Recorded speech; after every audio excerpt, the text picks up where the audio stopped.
Bonjour à vous tous. Je suis ravi de vous accueillir en cette journée internationale des musées. Et je vois que vous êtes très nombreux dans la salle. Je voudrais vous remercier pour la fidélité que vous avez par rapport au Café Histoire. On m'a posé la question, pourquoi avoir créé un musée digital? Et d'abord, je voudrais corriger. Pour moi, le musée n'est pas digital, c'est un musée hybride. Nous avons évidemment les films que vous pouvez voir, mais nous avons aussi toute une partie qui est imprimée et l'exposition qui est autour de vous en est un bel exemple. La raison principale, c'est une raison de coût. Nous voulions être dynamiques, changer nos collections constamment, et si nous devions imprimer à chaque fois toutes les photos, ce serait hors prix. Le fait d'avoir fait des films et de les présenter nous permet d'avoir ce dynamisme dans notre programmation. La deuxième raison, c'est de pouvoir être multimédia. Aujourd'hui, un musée ne se consomme pas uniquement en le visitant.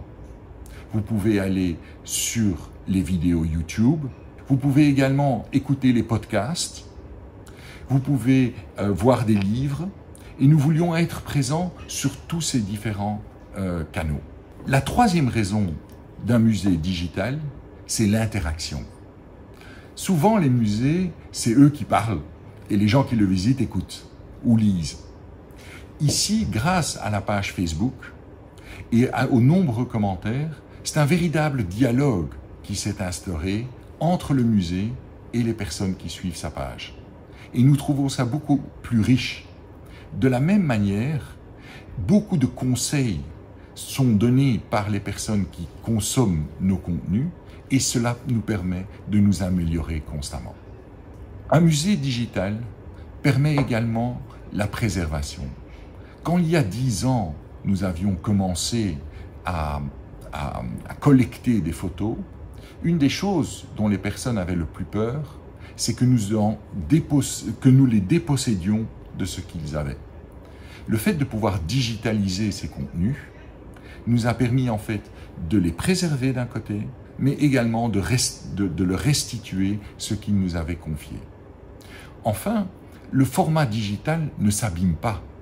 Les plaques de verre que nous avons, les photos que nous avons collectées jaunissent ou bien se détériorent. Le digital permet de conserver peut-être pour l'éternité.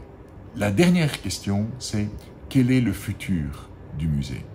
Et en quoi le digital peut contribuer à améliorer encore l'expérience de sa communauté? Eh bien, nous avons visité récemment un musée immersif. De quoi s'agit-il? Il s'agit d'un musée où tout est projeté, et sur le sol, et sur le plafond, et sur tous les murs. Et c'est une expérience unique qui permet d'avoir un contact avec l'œuvre du photographe qui est tout à fait différente. Nous espérons, dans un avenir proche, pouvoir offrir cette expérience également à Tana. Un musée digital joue pleinement son rôle car il permet de donner accès à tout, partout et à tous. Un très bel exemple, c'est Google Art. Si vous voulez visiter le Louvre, eh bien c'est possible. Allez sur Google Art, vous verrez les œuvres qui sont exposées et vous pourrez lire les contenus qui sont là. De la même manière, nous essayons de faire une approche, ou d'avoir une approche assez similaire. Nous voulons mettre nos contenus sur Internet pour que des personnes qui se trouvent en brousse, qui se trouvent dans la diaspora ou qui se trouvent où que ce soit dans le monde et qui ont un intérêt pour ce que nous présentons, puissent très facilement, avec son téléphone ou son ordinateur, expérimenter le musée de la photographie de Madagascar. Et puis la dernière chose, c'est de changer radicalement le concept. Avant, le musée était un lieu. Et ce n'est pas comme ça que nous voyons les choses. Pour nous, le musée est une communauté de personnes qui partagent un intérêt commun. Vous, les amis du musée, les personnes qui nous suivent sur Facebook, les étudiants et les enfants qui viennent visiter le musée dans le cadre de leurs activités scolaires font tous partie de cette communauté et nous en sommes fiers. Merci et je vous souhaite une excellente journée.